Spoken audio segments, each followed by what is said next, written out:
All right, so you're thinking about buying some land. Ooh, exciting. Yeah, congrats. It's a big step. Huge. And we're here to make sure you don't go into it totally blind. Absolutely. We are diving deep today into a checklist that could save you a ton of headaches Yes. and maybe even some serious cash. A lot of money. Think of this as your land buying cheat sheet. Yeah, love that. All right, so Okay. we are breaking down an article Yes, we are. called Block Buying Checklist from Building Broker News and Info. Great publication. It was published just this week. Yeah. And it is packed with... Faux new. I know, right? Yeah. Packed with insights that most first-time buyers wouldn't even think to consider. Yeah, they wouldn't even know to ask the questions. Exactly. Okay, so let's get into it. Let's do it. The article starts off strong with location. Of course. And we all know that's key. Absolutely. But it goes way deeper than just park views are nice. It does. For example, did you know that a north-facing lot can actually impact your energy bills? It's true. Really? Yeah. I never thought about that. Think about it this way. Okay. A north-facing backyard in the southern hemisphere Okay. gets bathed in winter sun, Yeah. meaning Yeah. less reliance on heating. Makes sense. Studies have shown that this can translate to hundreds, Wow. even thousands of dollars in savings Thousands. Thousands. over the life of your mortgage. Yes, over the life of your mortgage. Wow. So choosing the right orientation can actually put money back in your pocket. Exactly. I never thought about it like that. It's a big one. Now, the article also mentions some unexpected location factors that can impact resale value down the line. Right. Like what? Things like a bus stop right outside your front door can actually be a turnoff for potential buyers. Really? Yeah, think noise pollution, Oh, yeah. potential for loitering. That's true. Studies show that homes on streets with bus stops can sell for 5 to 10%, Wow. less than comparable properties without them. So a nearby bus stop is fine? Nearby is great. Access to public transport? Yeah, But you don't want it right at your doorstep.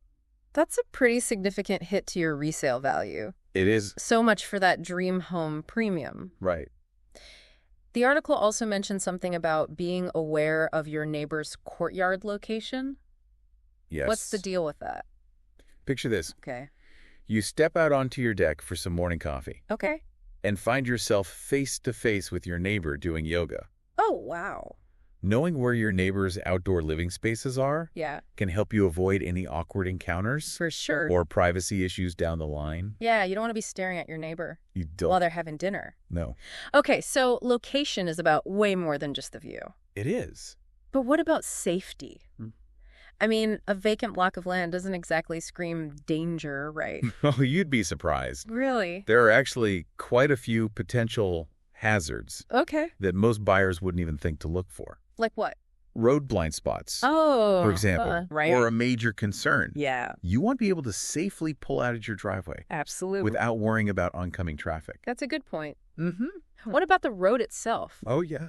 Does that play into safety too? Absolutely. So, Road width can actually have a big impact okay. on traffic speed and noise levels. That's true. Developers are even designing narrower streets these days Interesting. to encourage slower traffic flow. Okay. A quieter street means a safer environment for kids and pets, Yeah. and a more peaceful living experience overall. So a narrower street might actually be a good thing. It can be. That's counterintuitive. Yeah. And don't forget about things like headlights at night. Oh, that's a good point. You don't want your bedroom illuminated every time a car drives past. No, you don't.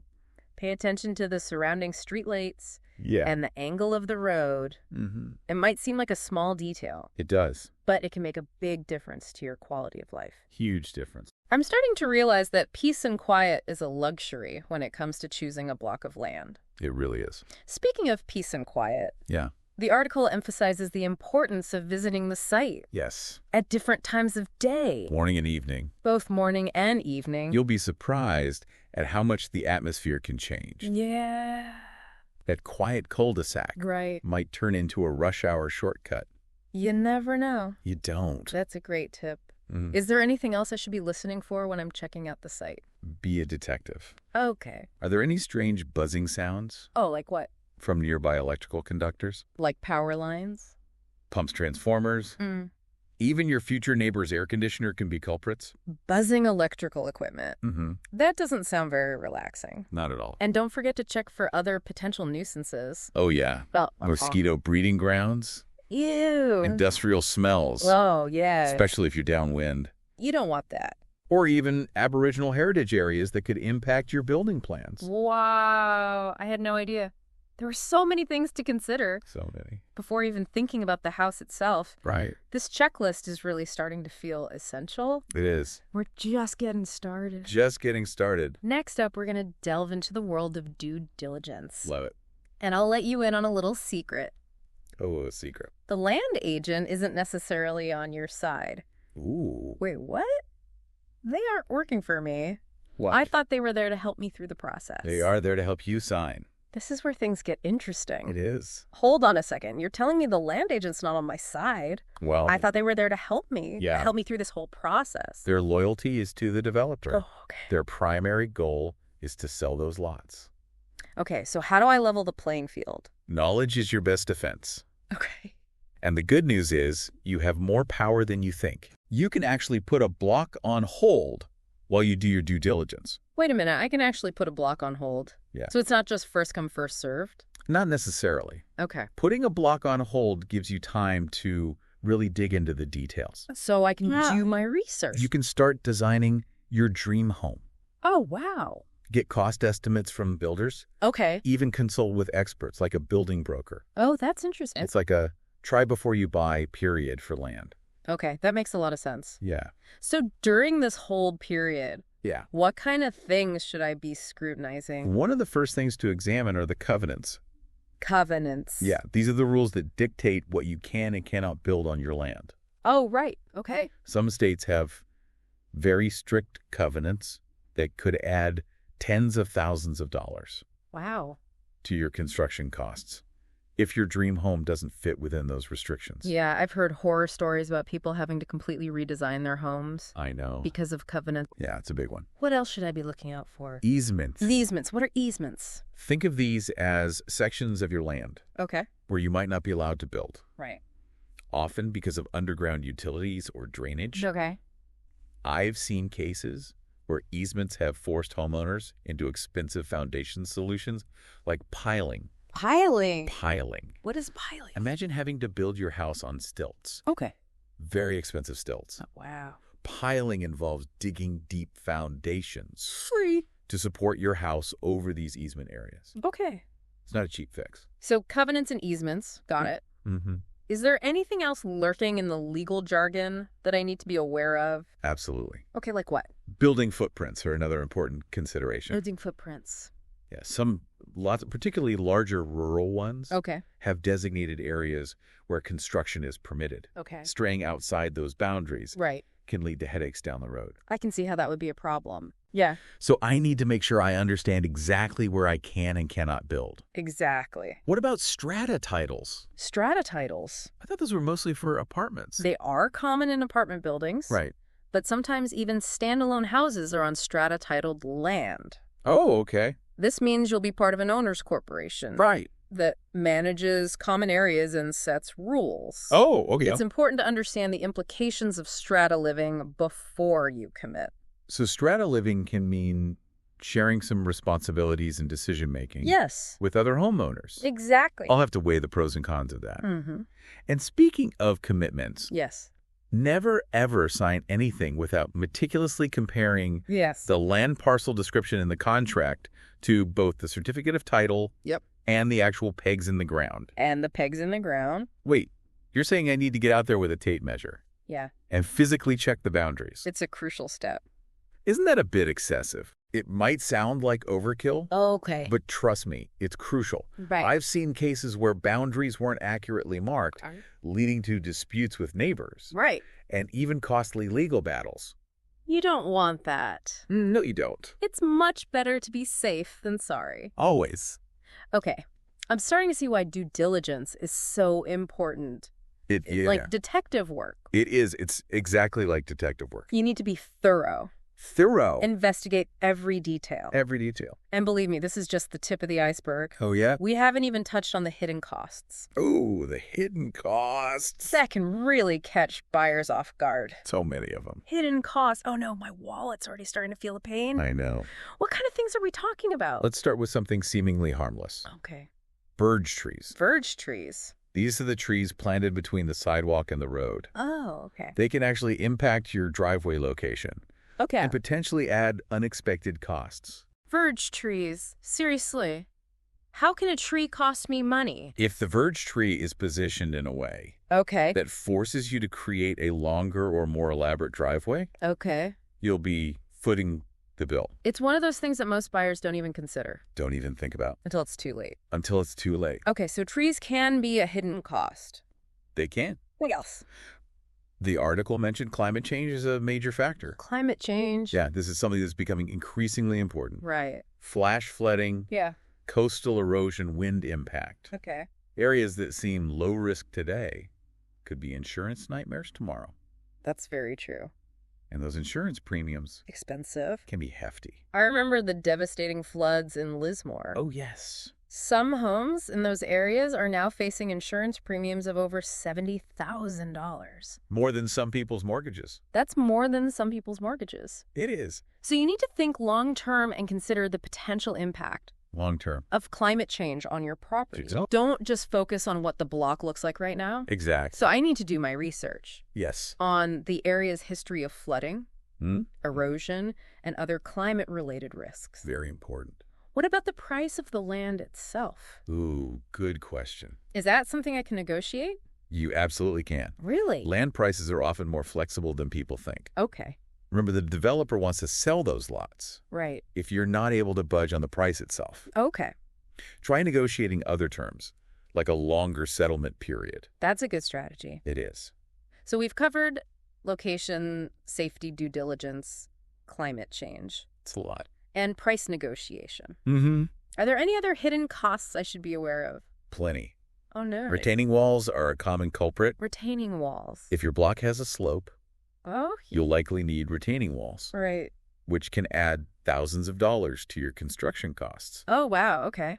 And then there are those pesky sand pads, Sand pad. required for building on coastal soil. What are those for? They provide a stable foundation for your home Right. in areas with loose sandy soil, Okay. but they can be pricey, How pricey are we talking? sometimes adding tens of thousands of dollars to your build. Okay, this is a lot to take in. I know. It feels like every step of the way. Yeah, There's another potential cost lurking around the corner. there can be. It's a bit overwhelming. It can feel that way. Yeah. But remember, knowledge is power. Okay. Being aware of these potential pitfalls gives you a huge advantage. Right. You can factor them into your budget, Okay. negotiate more effectively, Right. and avoid nasty surprises down the line. That's reassuring.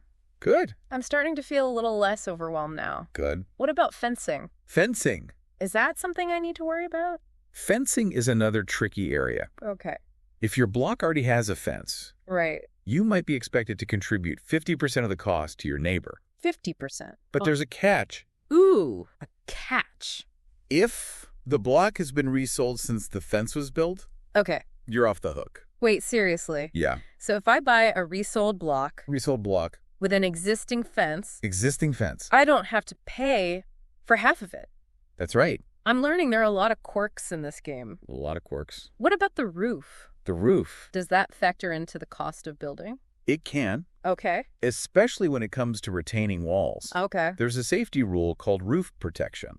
Okay. That kicks in if your retaining wall has a significant drop on the other side. Right. If someone could potentially fall more than 3 meters from your roof, Okay. you'll need to install a balustrade system. And I'm guessing that balustrade system doesn't come cheap. Not at all. So if you're considering a block with a steep drop-off, Yeah, factor that into your budget? big time.